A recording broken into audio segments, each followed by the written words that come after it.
All right. First and foremost, want to give our praises, honor, and glory to Yahweh, Bashim Yahushua, Bashir Kakwadash. Second, want to give divine honor to the apostles of GMS that rule of well. Peace, blessings, salutations to the hopeful elect that consists of you scattered Israelites and Israelite foreigners, and to the 12 tribes of Israel, and you so-called Negro, Latino, Hispanics, Native American, West Indians.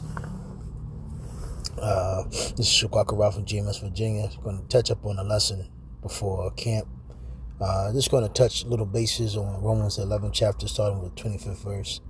And I have a question on ChatGPT. And hopefully it stays up. I don't know, sometimes it glitches out. But I'm going to start off with Romans 11:25, and I'm going to read it on out. And it says, pretty much cutting the fact that this truth is for everybody. As it says right here, God's mercy is for everyone. You know, that's the title of it. But this is in the NLT, and Christians, this universal entity, this universal God, power, whatever, really just goes back into the old Greekish Roman Empire. What they use, they try to coin pretty much some type of faith religion to deem you, to keep you in check, stable, give you some type of hope, ideology, philosophy, ways and philosophies to keep you constrained, and deceive the people so you can pretty much let your guard down and be in check and be in rule. You know, we understand that the so-called white man has a law here on this earth, the land laws, and then he also somewhat brought a spiritual law, which, underneath the disguise of Christianity, which was all bullshit and lies. Because when you go back to the Greek Empire, Antiochus came with a narrate to bring everybody together underneath one guise. So pretty much to try to keep everybody in harmony while the Greeks rule underneath the Hellenized era. But Romans 11:25. I want you to understand this mystery, dear brothers and sisters, so that you would not feel proud about yourselves. Some of the people of Israel have hard hearts. And one thing, this is all ultimately, this was humility and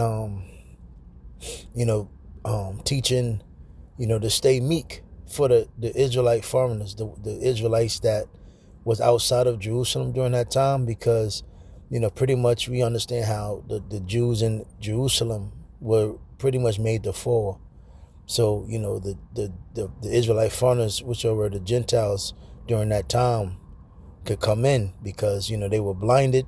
They were, keeping the ways of the heathen. But ultimately, you had a lot of Israelites that tried to keep their customs. And, that's what that message, the spirit, what is it, Salaki? The gospel, this truth is for.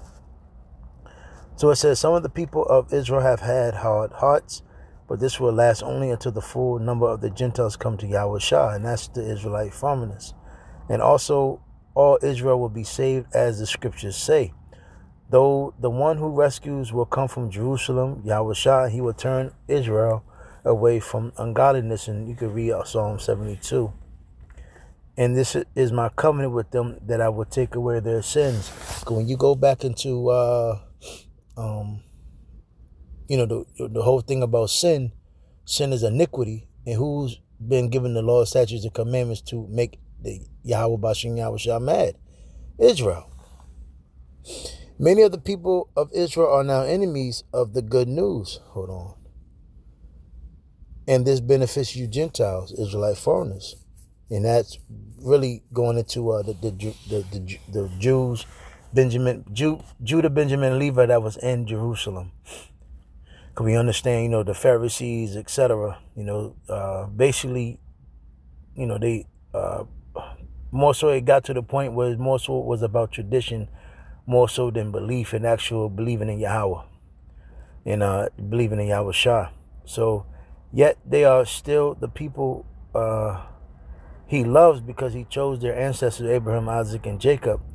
For Yahweh's gifts and his core can never be withdrawn. See that? But everybody wants to, save everybody else. But Israel, the Israelites, haven't even got anything yet. We're still in the worst predicament. We're still in the ghettos and the slums, man. You have majority of our people that have lost hope, have become atheists now. But you got, these niggas and these Israelites that know that they're Israelites is talking about, the Lord gonna, he's gonna save it, Gentiles, real actual heathens. And now you got the madman talking about it's gonna be Gentiles gonna judge Israelites. Man, it's just a bunch of madness. I will read the book of Jude. I think I want to say the last verses roughly, but it says, yeah, for Yahweh's gifts and his call can never be withdrawn. Once you Gentiles were rebels against Yahweh. Now make that make sense. How were they? Now think about how were they once before rebels? If basically what I'm trying to say is how if the Lord ain't never dealt with them, were they become rebels, man? It just doesn't make sense. That just lets you know those are talking about the Israelite foreigners. The ones that fell, the one that pretty much became Hellenized, lost their way. But when the people of Israel rebelled against him, Yahweh was merciful, and that's the Jews that were in Jerusalem. Yahweh was merciful to you instead. Now they are the rebels, and Yahweh's mercy has come to you so that they too will share in Yahweh's mercy. For Yahweh has imprisoned everyone in disobedience so he could have mercy on everyone. So pretty much, this, especially now in this present day of time, we all were born in ignorance. And, we all were born in, where we were born, how the way we walk, whatnot, we all pretty much grew up in ignorance. We were black. We followed those cultures, those customs, black, Latino, Hispanic, Native American, blase. But it says, oh, how great are Yahweh's riches and wisdom and knowledge, how impossible it is for us to understand his decisions and his ways. For who can know the Lord's thoughts? Who knows enough to give him advice? And who has given him so much that he needs to pay it back? For everything comes from him and exists by his power and is intended for his glory. All glory to him forever. Amen. So let me get this real quick. Hopefully it stayed up. Okay, it did. All right. Cool. So I asked ChatGPT, were there Israelites outside of Jerusalem during the New Testament? It says yes. There were many Israelites, Jews, living outside of Jerusalem during the New Testament. And you also got to remember about Northern Kingdom, because you had some scattered Northern Kingdom even around. And ultimately, you got to remember, you got to check the books of Hosea, when pretty much the Lord casted and disbanded Northern Kingdom, the so-called Latinos, Hispanic, Native Americans. And it's a reason why, it's a great immigration of Northern Kingdom coming. Basically, once you go, Judah is seeing the fluctuations of Northern Kingdom coming around. It's not a coincidence. It started in New York, Jersey, your Boston area, Chicago, some parts of Florida, but you're seeing that trickle. Oh yeah, Texas, maybe Cali, but you're seeing a lot of things starting to pretty much make way. But overall, the tribes are going to come together. You're seeing a lot of Northern Kingdom waking up, and you're seeing a lot of Southern Kingdom waking up. So it says, it says, in fact, most Jews did not live in Jerusalem at that time. So here's a clear breakdown. Jews throughout Judea and Galilee. Jerusalem was a religious center, but Jews lived all over the land of Israel. Galilee, where Yahushua grew up, had many Jewish towns like Nazareth and Capernaum.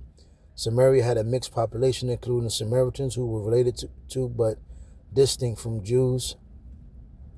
The Jewish diaspora outside the land of Israel By the time of the New Testament, millions of Jews lived outside of Israel, a result of early exiles, Assyrian and Babylonian, and later migration.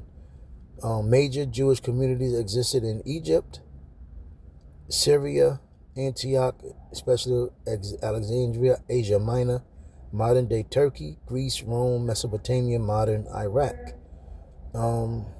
Acts 2 even lists Jews from many of these regions who were in Jerusalem for Pentecost. Got to know that history. Synagogues everywhere. Jews in the diaspora gathered in synagogues for worship, scripture reading, and teaching. This is why Paul could travel city to city and preach first in synagogues. Acts 13. And man, that's a cut. Yeah, that's a cut right there.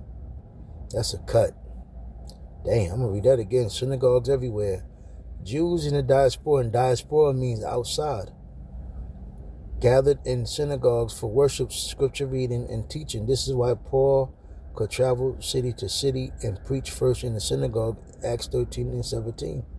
Connection to Jerusalem. Even Jews living far away often traveled to Jerusalem for major festivals, Passover, Pentecost, Tabernacles.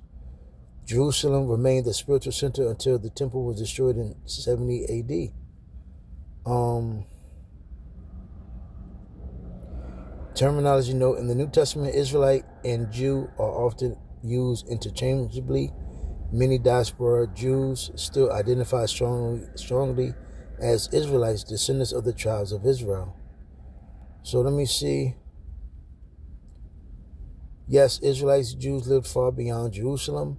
Large diaspora community existed across the Roman Empire. Jerusalem was a religious center, not the only Jewish population. It says something about Christian, but whatever, goes off. But again, you get the point. When you see, you got to know that history to understand when you come across the word Gentile and what it's going to. This restoration is going into Revelation, the 21st chapter, what you're about to see.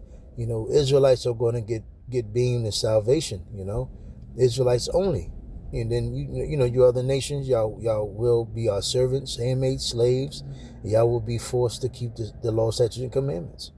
And that just it just is what it is. Now, just like you have today, who rules? The so-called white man. And the other nations are what? Tolerated, basically. You're giving your lands, etc., but you have to pay tribute to the so-called white man. But this kingdom to come, it's not going to be no more war. We're going to treat you nations accordingly, but once you go off, we're going to beat your ass. Simple and plain. It is what it is. Hey, we had to go through it. We had to suffer. We had to be ridiculed, hated. It's like the scripture says. There's no other nation that have been through, what is it, Daniel? I forgot. I think it's in the 11th chapter, if I'm not mistaken. There's no other nation that was made to go through what we have been made to go through. There's no other nation that suffered as bad as us. But so again, when we get our restoration, when we get salvation through Yahweh Bashim Rashad and us only, hey, it is. Let the coins fall where they're gonna fall. We're gonna rule the earth, man. It is what it is. We deserve it. Well, I'm not gonna say we deserve it, Salaki, but that's ultimately what Yahweh Bashim Rashad promised to his people. He didn't swear by nobody else. He swore on his name. But Lord's way was edified. With that, I'm gonna say Shalom.